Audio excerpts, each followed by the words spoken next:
이런 저가형 액션캠 카메라의 특징이 화질도 떨어질 뿐더러 두 번째 이제 안 좋은 문제점은 뭐냐면은 녹음이 잘 안 됩니다. 녹음이 지금 제가 갖고 있는 이 AS1 X 플러스 2라는 이 저가형 액션캠 카메라는 영상도 영상이지만 화질이 나쁘게 떨어지지 않는 것 같아 보이긴 하는데, 문제는 이제 음질이 동시 녹음이 안 되죠. 이제 일반적으로 우리가 갖고 있는 스마트폰 형태의 영상을 찍더라도 녹음은 되지만 음질이 스테레오 형태로 녹음이 됩니다. 제 거 같은 경우는. 근데 스테레오로 녹음이 되고 오노로 녹음이 안 되기 때문에 이건 나중에 편집할 때 좀 안 좋습니다. 그리고 음질이 스테레오음이 한쪽은 죽어 있습니다. 제 거는.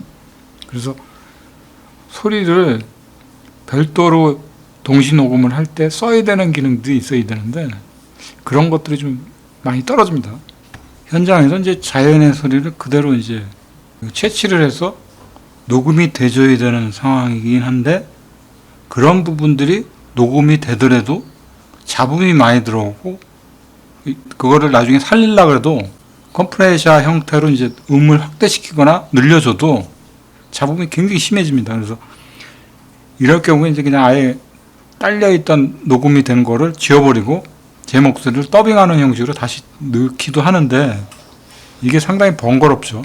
번거로운 부분이고 채취해서 음을 넣은 게 조금 부자연스럽게 느껴지죠. 그래서 이 동시 녹음의 형태로 애드리브를 취해야 될 상황도 빚어지는 겁니다. 각색에 의해서 이제 그런 부분들을 수정해 나가면은 재미가 없습니다. 재미가 없기 때문에 동시 녹음으로 이제 이어진 거를 뺄 건 빼고 이런 식의 편집으로 들어가 줘야 되는데, 목소리를 다시 녹음해 줘야 되니까 좀 그런 부분이 좀 안 좋게 느껴질 수 있는 거죠. 그래서 마이크를 하나 장만하려고 이제 알아봤는데, 여기에 이제 5핀짜리 핀을 꼽아야 되는데, 우리가 이제 다이나믹 마이크하고 콘덴서 마이크가 있습니다.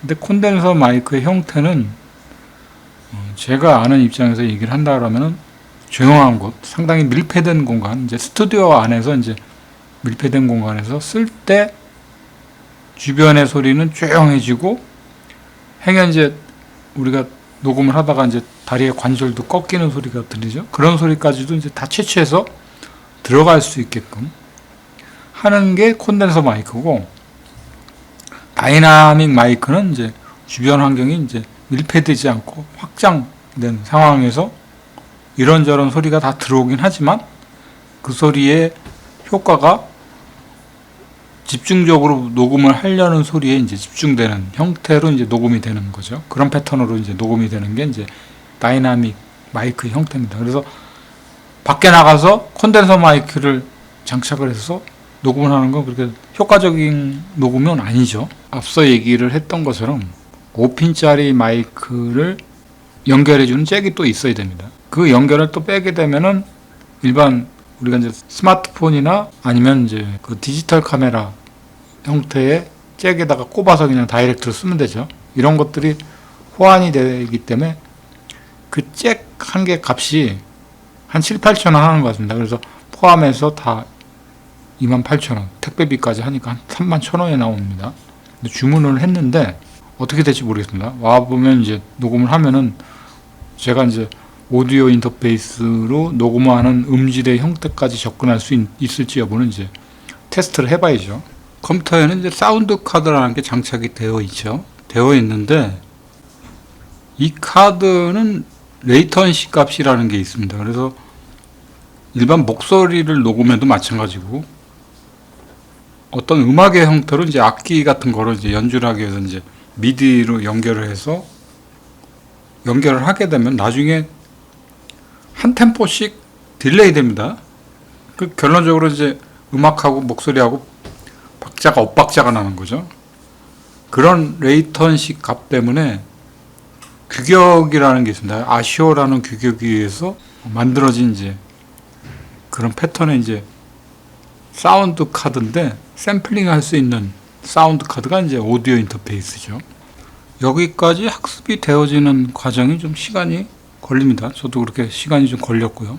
일반 사운드 카드로 녹음이 되겠거니 생각을 했었는데, 장비로 얘기하면 이제 오디오 인터페이스가 꼭 있어야 되는 거죠. 걸림돌은 돈만 많으면 다 사다가 갖다 꼽으면 됩니다.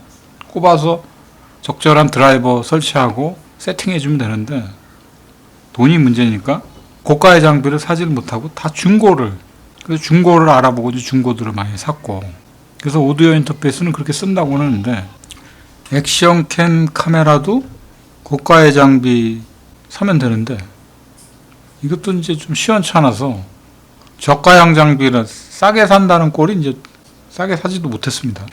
그 반 가격에 사긴 한 건데, 그래도 샀으니까 그걸 버리고 새 장비로 또 살 수는 없는 거예요. 이건 낭비니까 그 장비로 최대한 효율적으로 사용해야 되는데, 녹음의 퀄리티가 굉장히 떨어집니다. 녹음이 아예 안 되는 거죠. 굉장히 번거로운 거죠.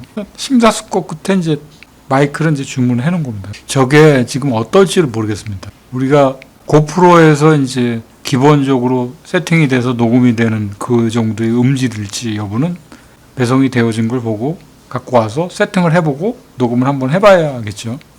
그 정도만 잘 돼도 많은 것을 얻는 그런 셈이 됩니다. 참고로 이제 고프로 중고를 알아봤는데, 고프로 11 같은 경우는 가격이 거의 정품 가격대입니다. 6, 70만 원대, 56, 70만 원대인데, 거기서 이제 정품 가격에서 5만 원, 10만 원 정도 빠지는 가격이죠. 그러니까 6, 70만 원을 가져야 살 수 있습니다.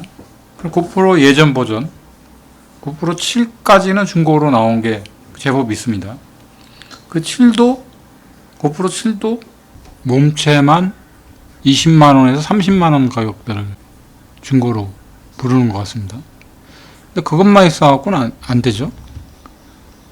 거기에 맞는 이제 액세서리 용품들이 있어야 되는데, 그게 없으면 이제 무용지물이 되는 부분들이 분명히 있습니다. 그래서 액세서리들을 또 구입하려면 그게 또 이제 푼돈인 것 같지가 않습니다. 고프로에서 나오는 이제 장비 자체들은 저가가 없습니다. 고퀄리티의 가격대입니다. 다. 유튜브를 이제 취미 삼아 하는 정도인데, 어느 정도 지위가 있고 독자분들도 어느 정도 많이 있다라면은 투자를 해서 쓰는 것도 나쁘진 않습니다. 그리고 뭐 어떤 수입이 특별하게 있는 것도 아니고, 그러다 보니까 최대한 갖고 있는 장비를 활용하는 게 굉장히 효과적이라고 보여집니다. 좋은 장비를 갖고 있는 것도 재밌는 방법 중에 하나이긴 하지만, 뭔가 이런 것도 있죠. 부족한 듯 하지만 하나하나 채워나가는 거. 이게 굉장히 재밌습니다. 그래서 호주머니 사정 때문에도 주저하게 되는 부분도 있겠지만, 그보다 더 중요한 거는 이제 좋은 장비를 쓰는 것보다는 부족하지만 그걸 써 나가면서 어떤 게 절실하다는 걸 이제 피부로 느끼는 거죠. 그러면 이제 나중에 좋은 장비를 진짜 갖고 있을 때 어떻게 활용하겠다는 구체적인 이제 답이 나오는 겁니다. 그래서 처음부터 아예 좋은 장비를 사는 것도 좋겠지만, 그냥 저가형으로 쓰다가 고가형하고 고퀄리티의 그런 장비들이 어떤 차이점이 있다는 걸 이제 알게 되는 거죠. 이런 것들이 특히 인터넷상에서 이제 하나의 공감대도 같이 형성이 될 수 있고, 모범 답안 같은 거로 이제 독자분들한테 이제 전달이 되줌을 해서 불필요한 구입에 대해서 시행착오를 안 겪을 수 있는 거죠. 그래서 굉장히 심사숙고하게 이제 하려고 하는 부분들이 이제 저의 생각입니다. 이렇게 좀 긴 내용을 좀 다뤄봤습니다.